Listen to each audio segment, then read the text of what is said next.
Olá, meus amados, que a graça e a paz do nosso Senhor Jesus Cristo esteja no teu coração, na tua casa, na tua família. É uma satisfação muito grande poder ministrar a palavra de Deus ao teu coração, levando até você as informações do reino celestial.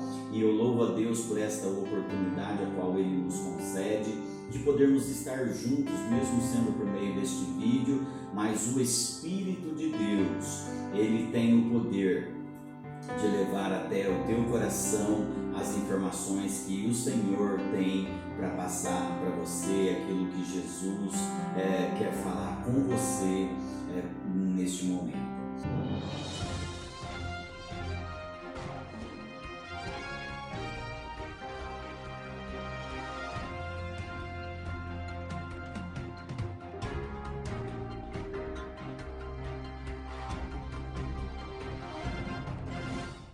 E o que eu quero levar você a refletir junto comigo naquilo que o Espírito Santo falou ao meu coração, se encontra em um texto em 2 Coríntios, capítulo de número 5, do versículo de número 1 ao verso de número 10, a qual vem dizendo assim a palavra do Senhor: Sabemos que, se a nossa casa terrestre deste tabernáculo se desfizer, temos da parte de Deus um edifício, casa não feita por mãos, eternas no céu. E por isso, neste tabernáculo, gememos aspirando por sermos revestidos da nossa habitação celestial. Se todavia fomos encontrados vestidos e não nus. Pois, na verdade, os que estamos neste tabernáculo gememos angustiados, não porque queremos ser despidos, mas revestidos para que o mortal seja absolvido pela vida. Ora, foi o próprio Deus quem nos preparou para isto, outorgando-nos o penhor do Espírito. Temos, portanto, sempre bom ânimo, sabendo que, enquanto no corpo, estamos ausentes do Senhor, visto que andamos por fé e não pelo que vemos. Entretanto, estamos em plena confiança, preferindo deixar o corpo e habitar com o Senhor. É por isso que também nos esforçamos, quer presente, quer ausente, para lhe sermos agradáveis, porque importa que todos nós compareçamos perante o tribunal de Cristo, para que cada um receba segundo o bem ou o mal que tiver feito por meio do corpo. Muito bem, amados, o que eu quero falar com você, usando aqui esse texto e trazendo aí um título para essa mensagem, com Cristo é muito melhor. É o que o Paulo vem dizendo aqui por meio dessas palavras. O que nós entendemos é que estar com Cristo é muito melhor. E Paulo, ele sempre creu, ele sempre esperou na vinda do Senhor Jesus. Ele cria, ele tinha essa esperança no coração dele que ele viria Jesus voltar. E em várias ocasiões na Bíblia nós vemos Paulo relatando sobre isso daí. Se você olhar lá em 1 Tessalonicenses capítulo 4, versículo 17, quando ele vem falando ali sobre o arrebatamento da igreja, ele vem dizendo assim no verso 17, depois nós os vivos seremos transformados. Olha, ele está incluindo ele ali, nós os vivos. Ainda 1 Coríntios capítulo de número 15, versículo 51, ele diz assim, eis que vos digo um mistério, nem todos dormiremos, mas transformados seremos todos. Então Paulo, ele esperava em ver a volta de Jesus, a certeza que ele tinha ali de que Jesus ia voltar. E agora ele vê ali, então, diante das tribulações, as perseguições que ele estava passando, como ele diz aqui no capítulo 4, do versículo 7 ao verso de número 12, ele vem expressando ali as tribulações e ele vê então a morte se aproximando dele. Mas isso daí não o desanimou, porque Paulo via nisso daí que estar com Cristo era muito melhor. E isso daí fazia com que o interior dele fosse renovado. Então, quando você está com Cristo, amados, você vai ter aí um renovo na tua vida. Paulo, ele não está expressando aqui nessas palavras que nós lemos um desejo de morrer, não é isso daí não. Na verdade, o que ele declara aqui é justamente o contrário, né? Ele está aqui ansioso para ver Jesus, para ver a volta de Jesus, a fim de que ele possa ser revestido de um corpo glorificado, ou seja, como um corpo a qual Jesus tem hoje, e nós teremos também quando este corpo físico morrer, né? Como ele vem dizendo, sabemos que se a nossa casa terrestre deste tabernáculo se desfizer, temos da parte de Deus um edifício, né? Ou seja, é muito melhor aquilo que Deus tem para nós. Ele compara o nosso corpo físico como uma casa terrestre, e aquilo que Deus tem para nós, o corpo de glória, ele compara com um edifício. O que podemos entender aqui nessa colocação que Paulo está fazendo aqui, ó, da casa terrestre como um edifício da parte de Deus, é a mesma coisa que um casebre ao lado de um prédio, né? Aquilo que Deus tem para nós é muito maior, não se compara. Por isso que ele vem dizendo que a nossa leve e momentânea tribulação produz para nós um eterno peso de glória. Então Paulo, ele suportava ali as aflições do mundo visível que ele vivia. De que forma? Olhando para a glória do mundo invisível. E amados, é o que o Espírito Santo quer falar com você também. E para isso daí você tem que olhar com os olhos da fé, como Paulo está dizendo aqui no verso 7, ó. Visto que andamos por fé e não pelo que vemos. Então, você olhar para a glória do mundo invisível é você olhar com os olhos da fé. Agora, eu gostaria que você pensasse o seguinte: você tem que ver para crer ou você crer para ver? Porque a tribulação que você tem vivido faz você olhar para a glória de Deus. As lutas que nós passamos é justamente para isso, amados, para nós olharmos para a glória de Deus, a qual Ele tem reservado para nós. E para vermos a glória de Deus, aquilo que é material precisa morrer, ou seja, o físico precisa morrer. Aqui Paulo está dizendo aqui, ó, né, no verso 2, ó, e por isso neste tabernáculo gememos, aspirando por sermos revestidos da nossa habitação celestial. Paulo está dizendo aqui que a destruição desse corpo terrestre, ela é compensada pela provisão do corpo ressuscitado, a qual Deus tem para cada um de nós. E quando nós buscamos as coisas espirituais, amados, elas compensarão as coisas materiais na nossa vida. Mas como assim, pastor? Eu vou citar aqui alguns exemplos para você entender. Olha, a multidão, quando seguia Jesus, elas ouviam ali os ensinamentos que Jesus trazia a respeito do reino dos céus, né? E uma certa ocasião a multidão teve fome. O que Jesus fez? Multiplicou os pães e os peixes e saciou a fome de toda a multidão. E por que isso aconteceu? Porque a multidão estava buscando as coisas espirituais, ouvindo os ensinamentos a respeito do reino dos céus. E a necessidade física deles, que era a fome, foi saciada. Então, quando você busca estar com Cristo, isso é muito melhor do que você estar sem Cristo. Uma certa ocasião, os discípulos, eles tinham que pagar o tributo deles ali e não tinha dinheiro. Aí eles estavam com Jesus, estavam com Cristo,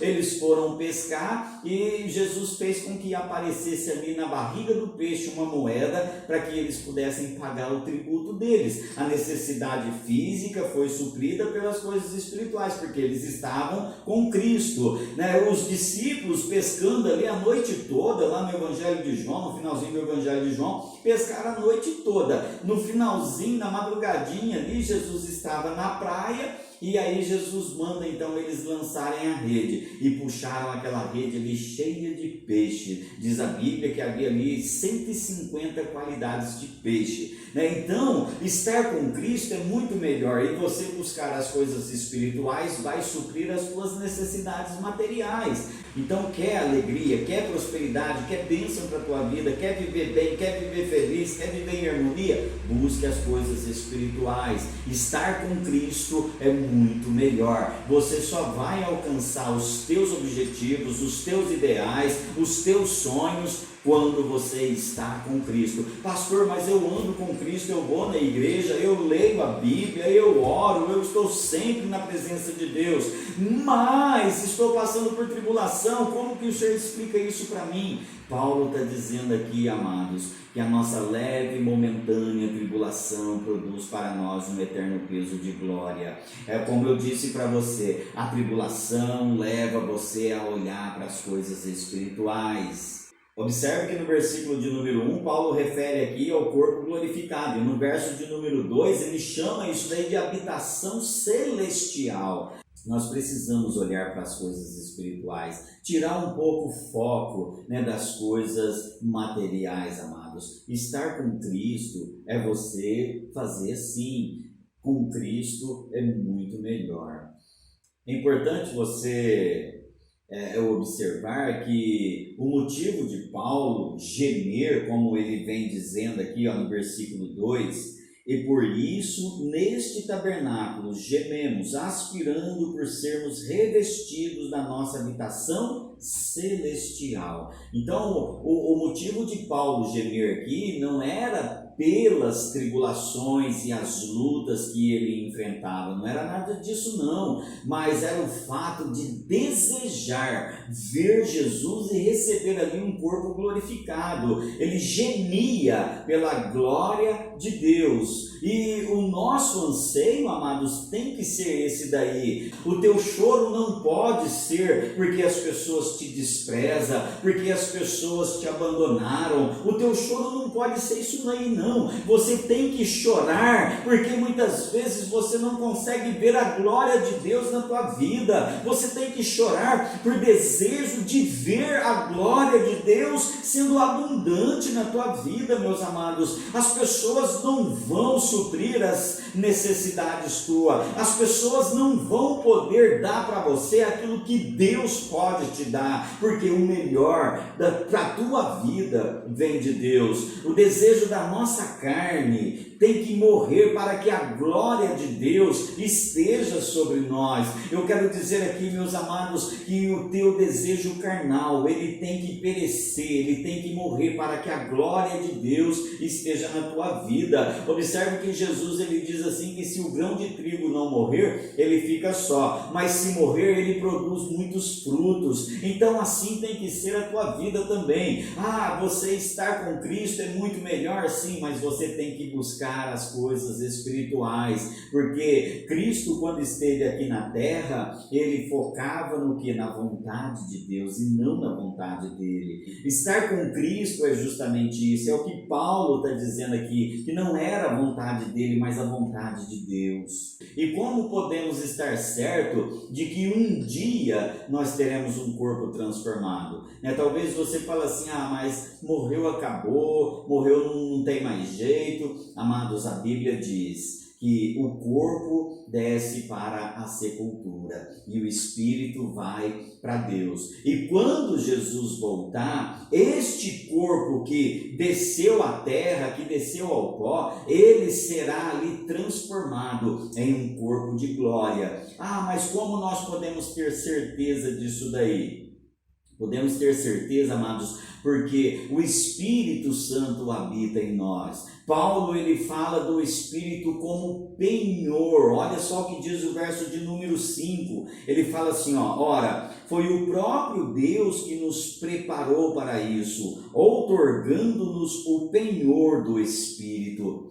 Então, eu quero que você entenda aqui que o fato do Espírito Santo habitar em você é a garantia de que o teu corpo será um corpo de glória. O corpo que o Espírito habita, este corpo será marcado, ele terá a marca de que o Espírito habitou neste corpo, e então na volta de Jesus, este corpo será transformado em glória. A presença do Espírito Santo em nossa vida é um adiantamento que nos garante a herança futura, ou seja, quando você vai comprar determinada coisa, para você segurar aquilo ali para você, o que você faz? Você dá um adiantamento, né? Você dá ali uma entrada, e o Espírito Santo vem a ser justamente este adiantamento. É o que Paulo está dizendo, Deus nos preparou para isso. De que forma que Ele nos preparou? Colocando sobre nós o Espírito. E o que eu quero que você entenda aqui é que o povo de Deus está em um de dois lugares, né? Você precisa entender isso daí. Como assim, pastor?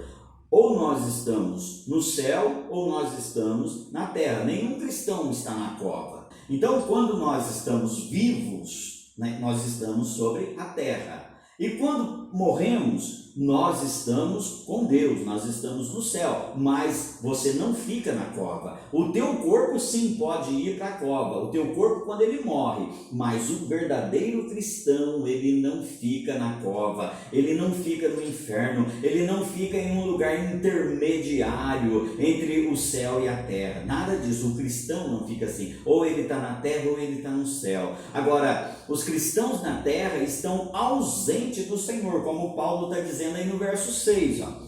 Temos, portanto, sempre bom ânimo, sabendo que, enquanto no corpo, estamos ausentes do Senhor. Então, quando estamos aqui na terra, nós estamos ausentes do Senhor. Morremos, nós estamos diante de Deus. E era essa certeza aí que permitia a Paulo não temer diante do sofrimento, das tribulações e os perigos que ele passava. Ele caminhava pela fé e não de acordo com o que podia ver, né? Como ele diz aí no verso 7, ó, visto que andamos por fé e não pelo que vemos. Então, Paulo ele tinha essa certeza. E o que nós observamos é que Paulo ele olhava aqui para as coisas eternas e invisíveis e não para as coisas temporais e visíveis aqui da terra, né? Ele não tinha ali o céu como destino dele.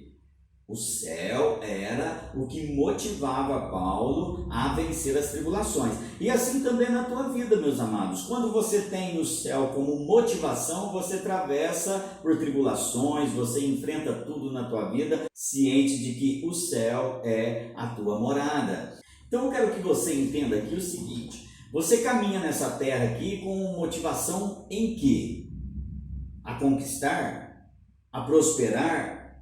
A desfrutar das bênçãos de Deus? Ou a tua motivação aqui é o reino dos céus? Paulo ele olhava para a cidade celestial e conduzia a vida de acordo com os valores espirituais, amados. Agora, você tem conduzido a tua vida em que valor? Às vezes você diz assim, eu estou com Cristo, eu ando com Cristo, mas você tem conduzido a tua vida de acordo com qual valor? Com os valores materiais ou com os valores espirituais? Se o teu valor é as coisas espirituais, você pode ter certeza que na hora dos conflitos da tua vida você vai ter bom ânimo. Por que eu digo isso daí para você, meus irmãos? Porque aquilo que você crê e aquilo que você expressa são duas coisas que têm que andar junto. Se você crê no reino celestial, você vai expressar esse reino celestial. Não tem como você crer no reino celestial expressando as coisas materiais. Não tem como fazer isso. Irmãos, aqui no versículo de número 9, Paulo vem falando aqui que nós devemos nos esforçar. Olha o que ele diz aí, ó. E por isso que também nos esforçamos, quer presente, quer ausente, para lhe sermos agradáveis. Então, existe aí uma ambição que nós precisamos discernir que tipo de ambição estamos vivendo, porque tem uma ambição que ela é terrena e ela é egoísta, né? Mas também há aí uma ambição que nos leva a buscar as coisas celestiais. A grande ambição de Paulo aqui era o quê? Ser agradável a Jesus Cristo e não ao homem. E essa tem que ser a ambição também no teu coração. Procurar agradar a Deus e não ao homem. Olha o que Paulo fala aqui em Gálatas, capítulo de número 1, versículo de número 10. Porventura, procuro eu agora o favor dos homens ou o favor de Deus? Ou procuro agradar a homens? se agradasse ainda a homens, não seria servo de Cristo. Então, amados, quando queremos ser agradáveis aos homens, nós nos tornamos pessoas carnais. Quando você quer ser reconhecido diante do homem, quando você quer ser reconhecido diante da sociedade, isso daí faz com que você se torne carnal. Mas o teu objetivo, a tua ambição tem que ser o quê? Agradar a Jesus Cristo. Andar com Jesus é melhor, porque nós procuramos agradar a Ele e Ele nunca vai te decepcionar. Agora, o que significa agradar a Deus? Vamos olhar aqui alguns pontos importantes para a nossa reflexão aqui. O que é agradar a Deus? É quando oferecemos o nosso corpo como sacrifício vivo ao Senhor. Paulo fala isso daí lá em Romanos capítulo de número 12, versículo 1. Agradar a Deus é quando vivemos de um modo a ajudar as pessoas a não tropeçarem na sua vida espiritual. Romanos 14, versículo de número 18, Paulo vem falando sobre isso daí também. É quando afastamos da presença do mal. Paulo fala isso daí em Efésios capítulo 5, versículo 10. Agradar a Deus é quando levamos as nossas ofertas até a presença do Senhor. Paulo fala isso em Filipenses capítulo 4, versículo 18. Agradar a Deus é quando os filhos sujeitam aos pais. Paulo vem falando isso daí em Colossenses capítulo 3, versículo de número 20. Então, agradar a Deus é quando os cristãos permitem que Jesus realize em sua vida a vontade dele e não a vontade sua mesmo, amados. Isso é agradar a Deus. E Paulo aqui no versículo de número 10, para terminar aqui, ele vem dizendo assim, porque importa que todos nós compareçamos perante o tribunal de Cristo. Todos nós teremos que comparecer diante do tribunal de Cristo. Às vezes, a tua ambição não é agradar a Deus, não é estar com o Senhor, não é buscar a Deus. Mas eu quero dizer para você que um dia você vai ter que comparecer perante o Senhor. E o tempo de você se preparar para esse encontro é agora. Esse tribunal aqui não deve ser comparado com o grande trono branco, a qual João viu lá em Apocalipse capítulo de número 20, versículo 11 a 15, que vem falando. O tribunal de Cristo aqui é diferente. Ele é para que as nossas obras sejam julgadas e seremos recompensados diante do Senhor. Paulo, ele era ambicioso em seu trabalho para com o Senhor aqui, por isso ele desejava comparecer diante de Cristo, confiante e não envergonhado. Agora, isso daqui nos faz pensar o seguinte, amados, quando estivermos diante do tribunal de Cristo, como que você vai comparecer ali? Confiante ou envergonhado diante daquilo que você fez aqui na terra? É o que eu falei para você, o momento de se preparar é agora. Agora, no tribunal de Cristo, os cristãos não serão julgados por seus pecados, Será ali um lugar de revelação e não de condenação. Ao longo da nossa vida de trabalho aqui na terra, é fácil esconder as coisas e fingir, mas o verdadeiro caráter de nossas obras será exposto diante dos olhos de Jesus no tribunal de Cristo. E isso daí vai acontecer, não tem como você fugir disso daí. Se você pensa que não vai passar por isso daí, você está enganando a você mesmo. Então a confiança que Paulo tinha aqui na sua obra, o desejo, o anseio dele em estar diante de Deus, é porque ele estava confiante de tudo aquilo que ele fazia para glorificar a Deus. E assim também tem que ser você e eu, estar confiante de que quando chegarmos diante do tribunal de Cristo ali, nós chegamos confiantes e não envergonhados por causa das obras que praticamos aqui.